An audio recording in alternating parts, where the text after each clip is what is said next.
수화기 너머로 들려온 그 목소리가 공정한의 심장을 30년 전으로 돌려놓아 버렸습니다. 전화가 끊긴 뒤에도 공정한은 한동안 수화기를 내려놓지 못했었더라고요. 손이 미세하게 떨리고 있었고 진료실 안은 고요했지만 공정한의 귓속에는 방금 전 그 목소리가 계속 맴돌고 있었습니다. 30년 됐다는 말 한마디. 그 짧은 네 글자가 공정한의 온몸을 관통했는데요. 낮고 쉰 듯한 목소리였지만 공정한은 직감했습니다. 틀릴 리가 없었습니다. 어릴 적 새벽마다 한의원 불을 끄며 정하나 아버지 다 왔다 하고 불러주던 그 목소리와 너무도 닮아 있었으니까요. 공정한은 바로 공대한에게 전화를 걸었습니다. 벨이 2번 울리기도 전에 공대한이 받았는데요. 공정한의 목소리가 평소와 다르다는 걸 공대한은 단번에 알아챘습니다. 형, 무슨 일이야? 목소리가 왜 그래? 대한아, 아버지한테서 전화가 왔었어. 수화기 너머로 잠깐의 침묵이 흘렀습니다. 공대한은 뭔가 잘못 들은 건가 싶어서 다시 물었는데요. 공정한은 또렷하게 같은 말을 반복했습니다. 공대한은 그 자리에서 하던 일을 다 멈추고 공명정대한 의원으로 뛰어들어왔습니다. 형제가 마주 앉은 진료실 안에서 공정한은 방금 있었던 일을 천천히 설명했는데요. 말을 하면서도 공정한 자신도 믿기지 않는다는 표정이었습니다. 공대한은 2 손을 꽉 쥐며 입술을 깨물었습니다. 30년이었습니다.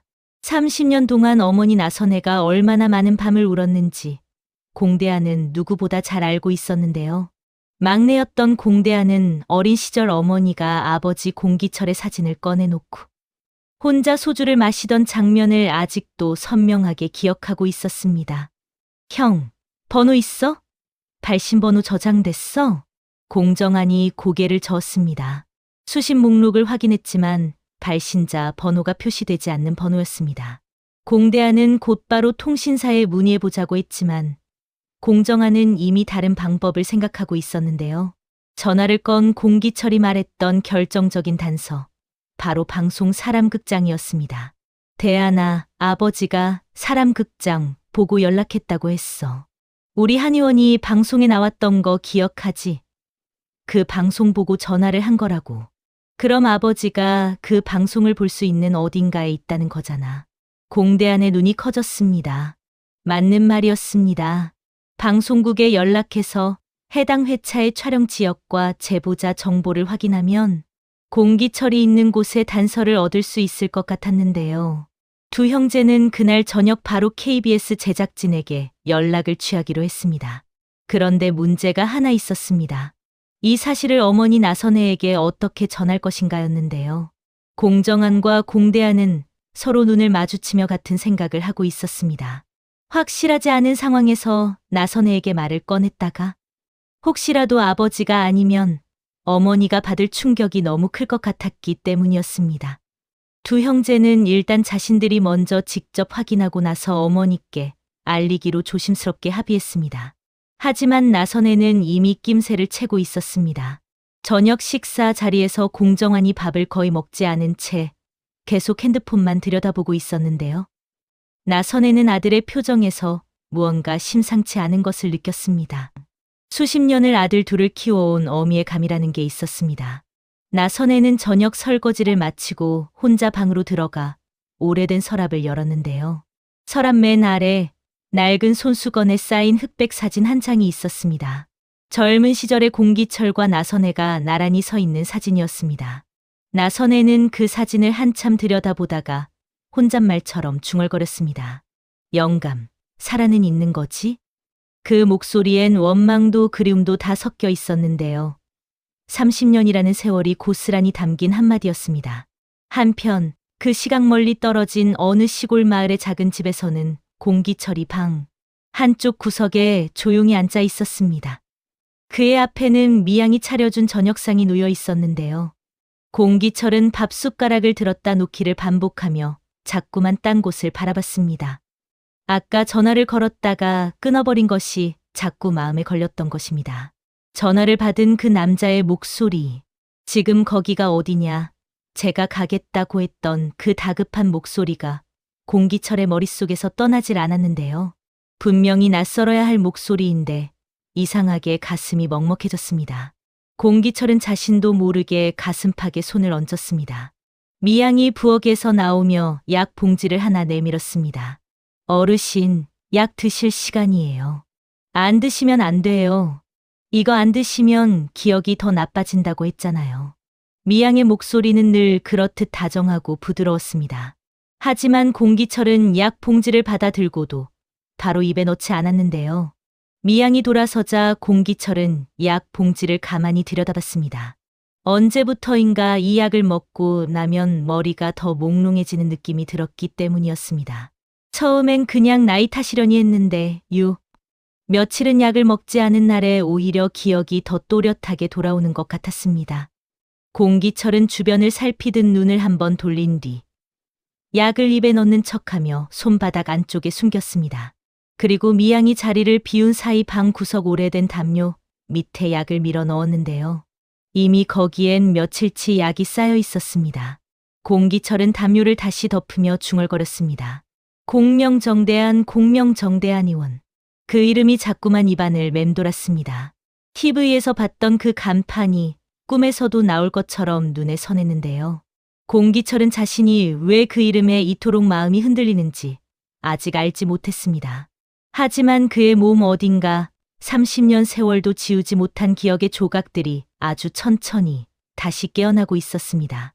다음 날 아침 공정하는 공대안과 함께 일찍 서울로 올라가 방송국 사람극장 제작진을 만났습니다. 제작진은 처음엔 개인정보 보호를 이유로 난색을 표했는데요. 공정한이 30년 전 실종된 아버지를 찾는 것이라고 설명하자 분위기가 조금 달라졌습니다. 담당 PD가 잠시 자리를 피해달라고 하더니 상부에 문의를 해보겠다고 했습니다. 기다리는 시간 동안 공대안은 자판기 커피를 뽑아 형에게 건넸습니다. 공정한은 커피를 받아 들고도 마시지 않은 채 멍하니 앉아 있었는데요. 공대안이 조심스럽게 입을 열었습니다. 형, 근데 진짜 아버지 맞을까? 공정한은 잠시 말이 없다가 천천히 고개를 끄덕였습니다. 맞아. 나 그 목소리 잊은 적 없어. 어릴 때 아버지가 나 재워주면서 불러주던 노래 있잖아. 그거 흥얼거리던 목소리랑 똑같았어. 30년이 지나도 그런 건 안 변하더라고. 공대안은 그 말을 듣고 눈물이 차오르는 걸 억지로 참았습니다. 형이 저렇게 말한다면 진짜일 것이었습니다. 공대안도 공기철에 대한 기억이 많지는 않았지만 형 공정한만큼은 아버지를 또렷이 기억하고 있다는 걸 알고 있었는데요. 잠시 후 담당 PD가 돌아와 조심스럽게 말했습니다. 저희가 직접 제보자 정보를 드리기는 어렵고요. 대신 그분이 계신 지역 정도는 확인해 드릴 수 있을 것 같습니다. 촬영 당시 섭외 지역이 충청남도 쪽이거든요. 충청남도. 공정한은 그 말을 듣는 순간 자리에서 벌떡 일어섰습니다. 공대안도 눈빛이 달라졌는데요. 두 형제는 제작진에게 깊이 인사를 하고 방송국을 나섰습니다. 엘리베이터 문이 닫히는 순간 공정한의 눈에서 눈물 한 방울이 흘러내렸습니다. 공대안은 아무 말도 하지 않고 형의 어깨에 손을 얹었는데요. 두 형제는 그렇게 말없이 서 있었습니다. 그리고 바로 그 시각 나선혜의 핸드폰에는 발신자 표시 없는 번호로 부재중 전화 한 통이 찍혀 있었습니다. 나선혜는 그 번호를 한참 바라보다가 천천히 콜백 버튼을 눌렀습니다. 신호음이 길게 이어졌고 아무도 받지 않았습니다. 나선혜는 핸드폰을 가슴에 꼭 끌어안으며 눈을 감았는데요. 그녀의 입술이 작게 떨렸습니다. 제발 당신이어야 해. 공기철이 담요 밑에 숨겨둔 약 봉지가 12개가 됐을 때 미양이 눈빛이 처음으로 흔들렸습니다. 미양은 매일 아침 공기철의 방을 청소하는 습관이 있었는데요. 꼼꼼하고 빈틈없는 성격의 미양이었기 때문에 방 구석구석을 그냥 지나치는 법이 없었습니다. 그런데 그날따라 공기철의 방 담요 끝이 유난히 볼록하게 올라와 있었더라고요. 미양은 아무렇지 않은 척 담요를 들어 올렸고 그 안에서 차곡차곡 쌓인 약 봉지들을 발견했습니다. 하루치, 이틀치가 아니었습니다. 12봉지. 미양은 그 자리에서 숫자를 세며 입술을 꽉 깨물었는데요. 손이 가늘게 떨렸습니다. 미양은 약 봉지들을 다시 담요 아래에 넣어두고 아무 일도 없었다는 듯 방을 나왔습니다. 하지만 부엌으로 돌아온 미양의 얼굴에는 당황함과 두려움이 뒤섞인 표정이 역력했는데요.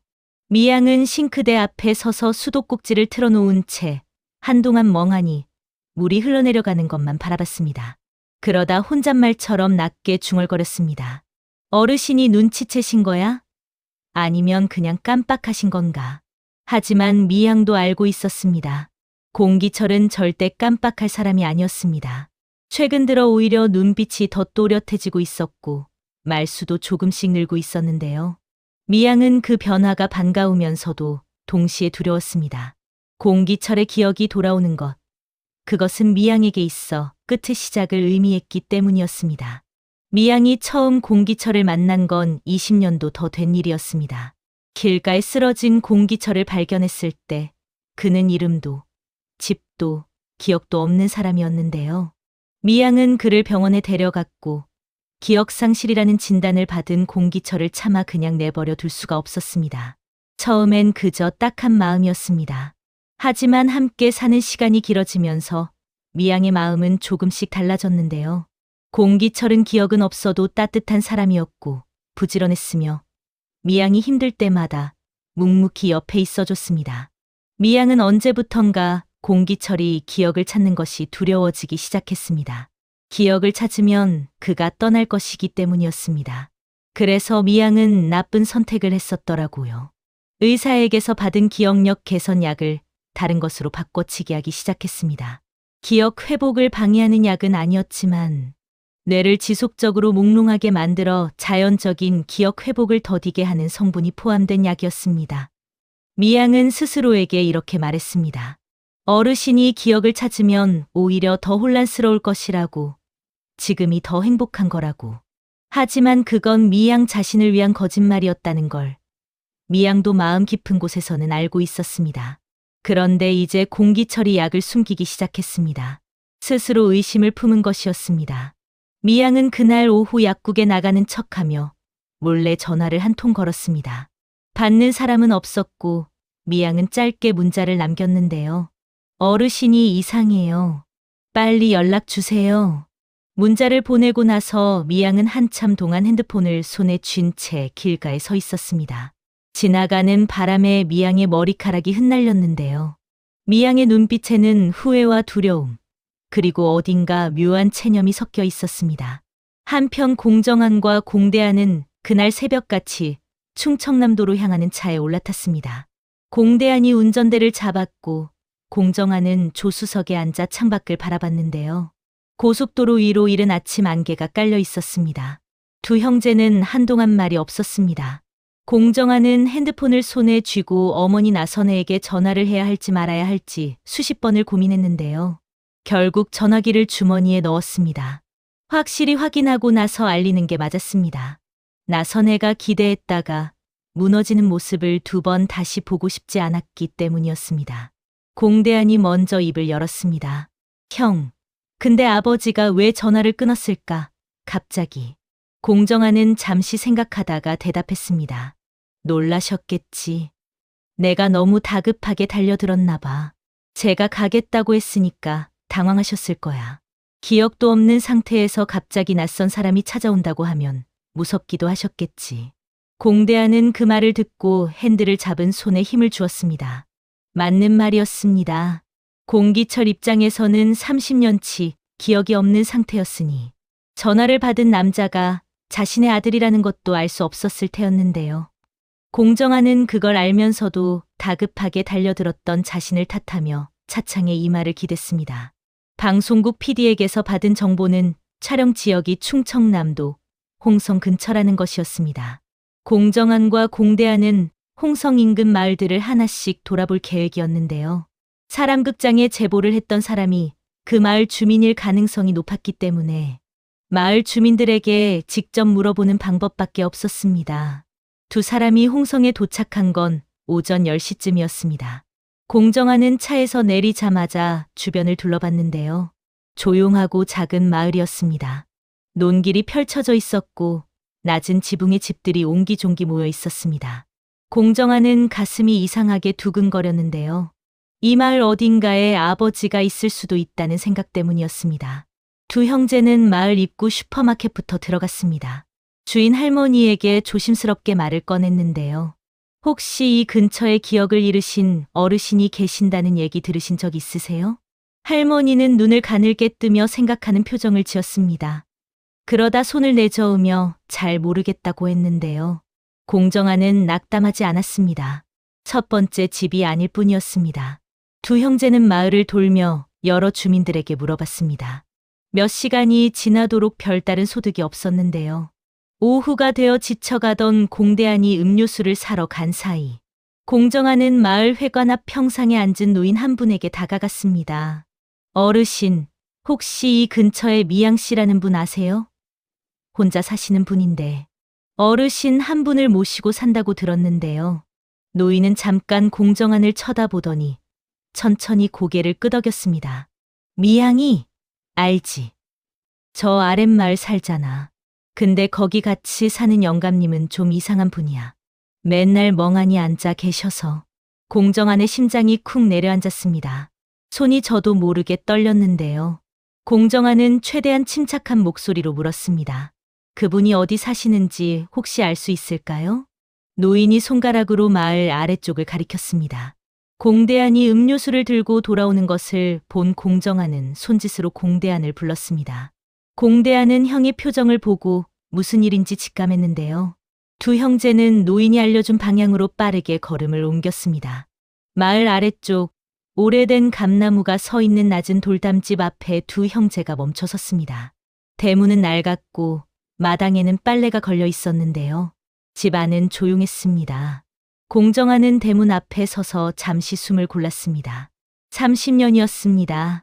이 문 하나를 사이에 두고 30년이 있었습니다. 공정아니 막 문을 두드리려는 순간이었습니다. 집 안에서 낮고 쉰 기침 소리가 들려왔습니다. 공정아는 그 자리에서 굳어버렸는데요. 공대안도 숨을 멈췄습니다. 기침 소리였습니다. 단순한 기침 소리였지만 공정안에게는 그 소리가 세상 어떤 소리보다 크게 들렸습니다. 공정안의 눈에서 눈물이 흘러내렸습니다. 소리도 없이 그냥 흘러내렸는데요. 공정안은 떨리는 손을 들어 대문을 두드렸습니다. 한 번, 두 번. 집 안이 조용해졌습니다. 발소리가 들렸습니다. 가볍고 빠른 발소리, 그건 미양의 것이었는데요. 대문이 조금 열리며 미양의 얼굴이 빼꼼 나타났습니다. 미양은 낯선 두 남자를 보고 당황한 기색이 역력했습니다. 그러다 공정안의 얼굴을 보는 순간 미양의 얼굴에서 핏기가 싹 가셨습니다. 공정안도 미양을 알아봤는데요. 방송에서 나선의 옆에 앉아 있던 그 여자, 미양이었습니다. 두 사람의 눈이 마주쳤습니다. 그 짧은 순간에 모든 것이 담겨 있었는데요. 공정아는 조용하지만 단호하게 말했습니다. 우리 아버지 여기 계시죠? 미양의 눈이 흔들렸습니다. 대답을 하지 못하고 있는 미양의 어깨 너머로 집 안 깊은 곳에서 다시 기침 소리가 들려왔습니다. 공정아는 눈을 감았다가 떴습니다. 두 볼 위로 눈물이 다시 흘러내렸는데요. 그때 미양의 뒤에서 느린 발걸음 소리가 들려왔습니다. 미양이 화들짝 놀라며 뒤를 돌아봤는데요. 공기철이 대문 쪽으로 천천히 걸어오고 있었습니다. 공기철의 눈은 공정안을 향해 있었습니다. 그 눈빛이 흔들렸습니다. 공기철은 대문 앞에 서서 공정안의 얼굴을 한참 들여다봤는데요. 입술이 조금씩 열렸습니다. 당신이 전화 받은 사람이요?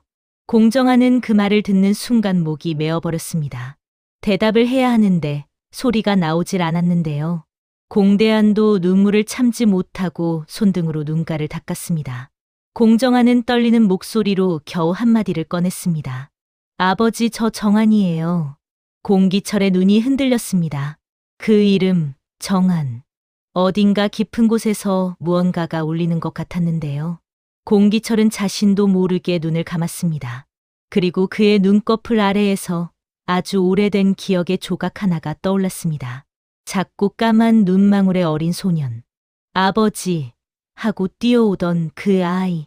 공기철의 무릎이 휘청했습니다. 공기철의 무릎이 휘청이는 순간 공정아는 아버지를 향해 본능적으로 손을 뻗었습니다. 공기철은 대문 앞에서 그대로 주저앉을 뻔했는데요.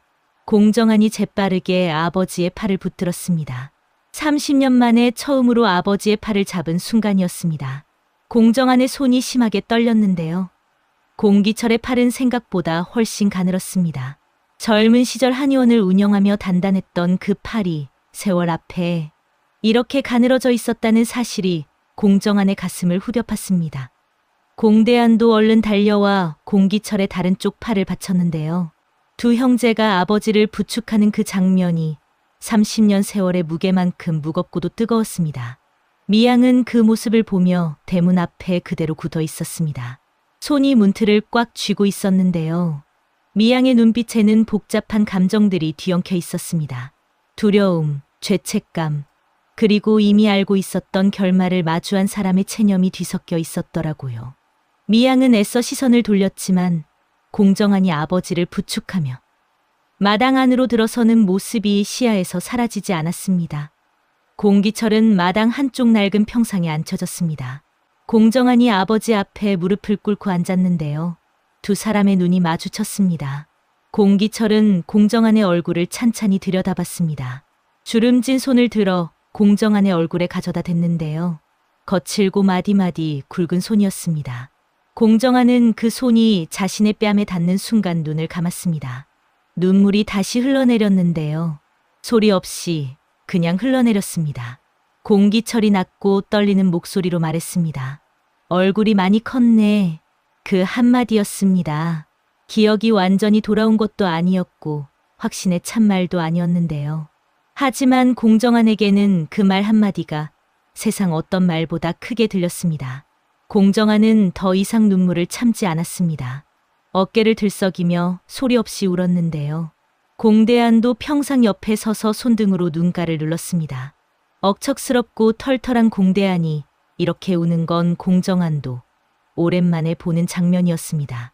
공기철은 공정한이 우는 모습을 보면서 눈을 가늘게 떴습니다. 머릿속에서 무언가가 자꾸만 움직이는 것 같았는데요. 안개처럼 흐릿하게 가려져 있던 기억들이 조금씩 윤곽을 드러내기 시작했습니다. 작은 아이가 한의원 마당에서 뛰어노는 모습, 밥상 앞에서 숟가락을 가지고 장난을 치는 까까머리 소년, 그리고 그 옆에서 잔소리를 하면서도 웃음을 참지 못하던 여자의 얼굴. 공기철은 그 얼굴을 기억해내려 애를 쓰다가 이마를 짚었습니다. 공정한이 아버지의 상태를 살피며 조심스럽게 물었습니다. 아버지, 지금 많이 힘드세요? 어디 아프신 데는 없으세요? 공기철은 고개를 저었습니다. 그러더니 잠시 망설이다가 말했는데요. 약 때문인지 모르겠는데 요즘 머리가 자꾸 맑아지는 것 같아. 약을 안 먹으면 더 또렷한 것 같고. 공정한과 공대한이 동시에 눈빛을 교환했습니다. 약. 그 단어가 두 형제의 신경을 건드렸는데요. 공정한은 자연스럽게 공기철에게 물었습니다. 아버지, 드시는 약이 어떤 건지 보여주실 수 있어요? 공기철은 잠시 미양 쪽을 흘끗 봤습니다. 미양은 부엌 쪽으로 들어가 있었는데요. 공기철은 천천히 자리에서 일어나 방으로 들어갔습니다. 잠시 후 담요 밑에 숨겨뒀던 약 봉지들을 한아름 안고 나왔는데요. 공정한은 그것을 보고 눈썹이 왜왜하게 찌푸려졌습니다. 봉지를 하나씩 살펴보던 공정한의 손이 멈췄습니다. 약 봉지 안에 들어있는 약의 성분이 공정한이 알고 있는 기억력 개선제와는 달랐습니다. 한의사이자 의사 면허까지 보유한 공정한의 눈에는 그것이 금방 보였는데요. 뇌의 각성 기능을 억제하는 성분이 포함된 약이었습니다. 치매 치료제도 기억력 개선제도 아니었습니다. 장기 복용 시 기억 회복을 현저히 방해할 수 있는 약이었는데요. 공정한은 천천히 고개를 들었습니다. 눈빛이 달라져 있었습니다. 공대한도 형의 표정을 보고 직감했습니다. 뭔가 심각한 문제가 있다는 것을. 공대한은 부엌 쪽을 바라봤는데요. 미양이 부엌 안에서 나오지 않고 있었습니다. 공대한은 조용히 자리에서 일어나 부엌 문 앞으로 다가갔습니다. 문을 열자 미양이 싱크대 앞에 서서 등을 보이고 있었는데요. 어깨가 미세하게 떨리고 있었습니다. 공대한이 차분하지만 무게 있는 목소리로 말했습니다. 미양 씨, 이 약 어디서 났어요? 미양은 대답하지 않았습니다. 한동안 침묵이 흘렀는데요. 그러다 미양이 천천히 몸을 돌렸습니다. 눈이 빨개져 있었습니다. 미양은 공대안을 바라보다가 결국 주저앉듯 부엌 바닥에 내려앉았습니다. 그리고 손으로 얼굴을 감쌌는데요. 잘못했어요. 알아요. 그런데 어떻게 해요? 어르신이 기억 찾으면 가버릴 것 같아서 내가 너무 무서웠어요. 미양의 목소리는 울음 반말 반이었습니다. 공대하는 그 모습을 내려다보며 입술을 꽉 깨물었는데요. 화가 나면서도 이 여자가 얼마나 긴 시간을 혼자 그 두려움을 안고 살아왔을지가 겹쳐 보였습니다. 하지만 그게 잘못을 덮어줄 수는 없었습니다. 공대하는 낮은 목소리로 말했습니다. 미양 씨가 어르신한테 얼마나 잘해드렸는지는 알아요. 근데 이건 어르신 인생을 빼앗은 거예요. 우리 어머니 인생도요. 그 말에 미양이 더 크게 울었습니다. 소리를 죽이며 흐느꼈는데요. 공대하는 더 이상 아무 말도 하지 않았습니다. 마당에서는 공정한이 아버지 옆에 조용히 앉아 있었습니다. 한동안 두 사람은 말이 없었는데요. 공기철이 먼저 입을 열었습니다. 정한이라고 했지. 내가 기억을 못해서 미안하네. 공정한은 고개를 저었습니다. 아버지가 미안하실 게 없어요. 저희가 늦게 찾아온 거죠. 공기철이 잠시 생각하는 표정을 짓더니 물었습니다. 어머니는 살아 계시나? 공정한의 눈이 다시 촉촉해졌습니다. 목이 메어 잠시 말을 못했는데요. 겨우 목소리를 가다듬고 대답했습니다. 네, 살아 계세요. 건강하세요. 아버지 기다리고 계세요. 공기철은 그 말을 듣고 눈을 감았습니다. 눈꺼풀이 가늘게 떨렸는데요. 공기철의 뺨 위로 눈물 한 줄기가 천천히 흘러내렸습니다.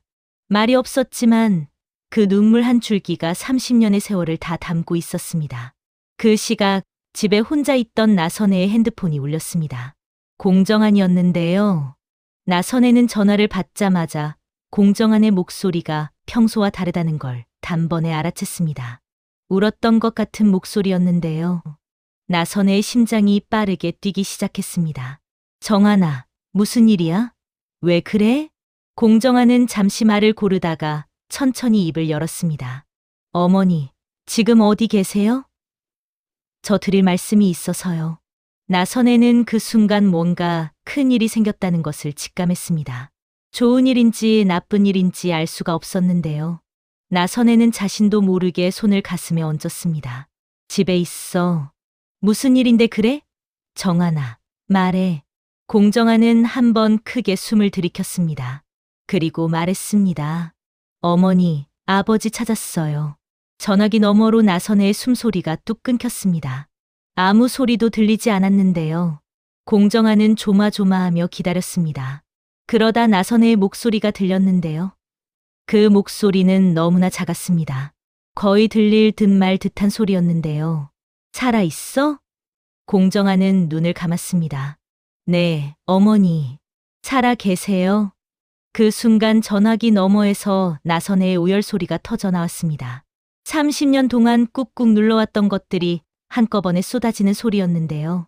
공정한도 눈물을 참지 못했습니다. 공대하는 형 옆에서 하늘을 올려다봤습니다. 눈물이 쏟아지지 않도록 고개를 젖힌 채로 떨리는 입술을 꽉 깨물었는데요.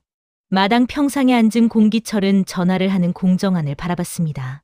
그 눈빛이 아까보다 훨씬 또렷해져 있었는데요.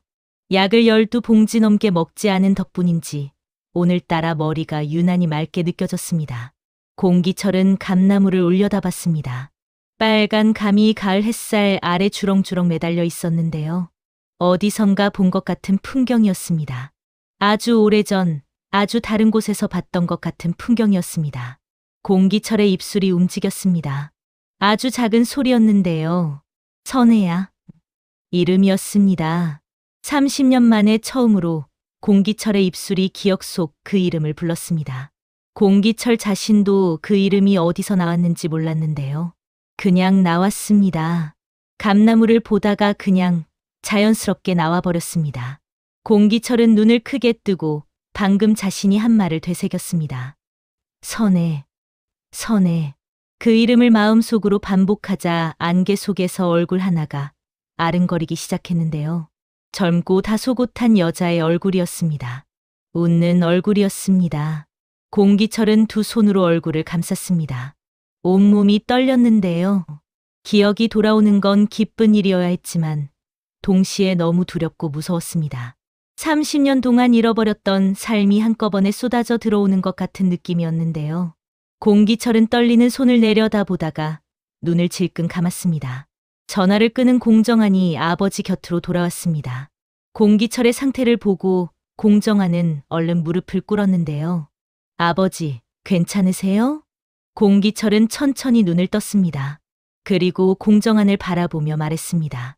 선혜가 기다리고 있다고 했지? 공정한은 고개를 끄덕였습니다.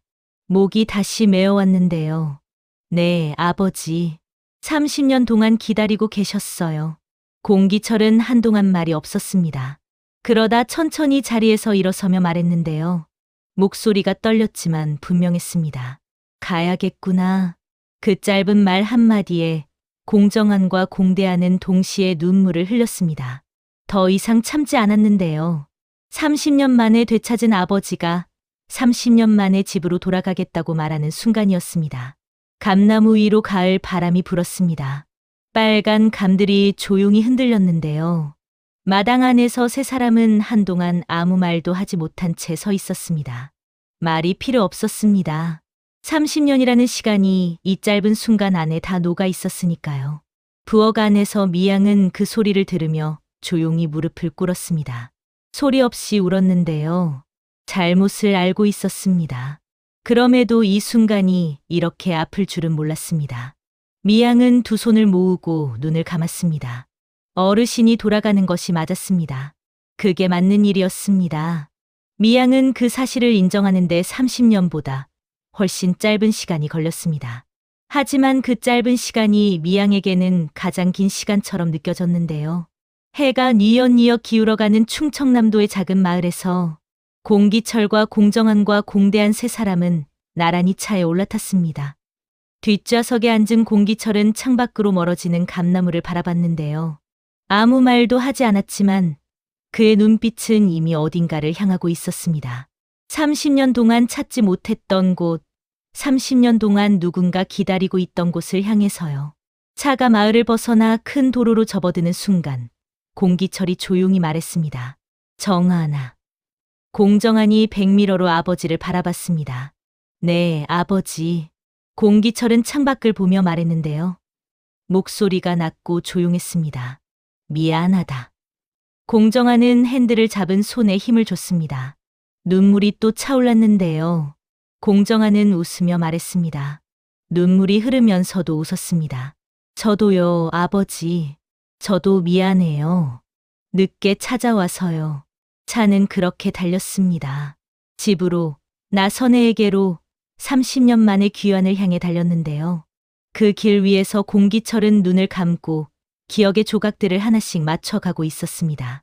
아직 다 맞춰지지 않은 퍼즐이었지만 이제 그 퍼즐을 완성해줄 사람이 기다리고 있었습니다.